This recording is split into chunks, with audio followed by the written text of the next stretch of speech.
Mysterious ആയ ഈ കാസ്റ്റിന്റെ പേരാണ് chateau du Monte Cristo. Alexander ദുമയുടെ ഡ്രീം ഹോം ആയിരുന്നു. അതുകൊണ്ട് അദ്ദേഹത്തിന് ഏറ്റവും പ്രിയപ്പെട്ട നോവലിന്റെ പേരാണ് ഈ ഷത്തോ.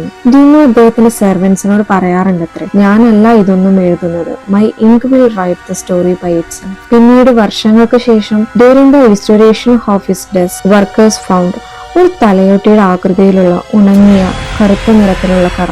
കാടിന് നടുവിലുള്ള ഈ ചെറിയ കാസ്റ്റിലിനെ ചുറ്റിപ്പറ്റി ഒരുപാട് കഥകൾ ഇവിടെ ഉള്ളവർക്ക് പറയാനുണ്ട്.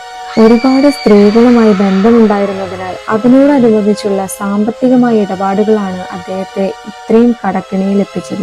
Once a historian even wrote he never stop writing, not even after his death. അതെ, അദ്ദേഹത്തിന്റെ മരണശേഷവും സം ഓഫ് ഹിസ് സെർവൻസ് ഒരുപാട് തൂവലുകൾ കൊണ്ട് അലങ്കരിച്ച തൊപ്പിയും ഒരു പഴയ വസ്ത്രധാരിയായ വളരെ സ്ട്രേഞ്ച് ആയ ഒരു മനുഷ്യന്റെ രൂപം അദ്ദേഹത്തിന്റെ കണ്ണാടിയിൽ കാണാറുണ്ടത്രേ. പിന്നീട് ഒരു പ്രീസ്റ്റിന്റെ അഭിപ്രായ പ്രകാരം ആ കണ്ണാടിയിൽ ഒരു കറുത്ത തുണി കൊണ്ട് മൂടുകയായിരുന്നു. ഒരുപാട് മിസ്റ്റീരിയസ് സ്റ്റോറീസ് ഉണ്ടെങ്കിലും ഒരുപാട് വിസിറ്റേഴ്സ് ദിനം പ്രതി വരുന്നുണ്ട്. ഒരിക്കൽ ദ്യൂമ ഈ കാസ്റ്റിൽ നിന്ന് കേട്ട ഒരു സ്ട്രേഞ്ച് വിസ്പറിംഗ് ആയിരുന്നു, the count watches you and your story is not yet over. നിങ്ങളുടെ കഥ അവസാനിച്ചിട്ടില്ല, ഇനി അവസാനിക്കുകയുമില്ല.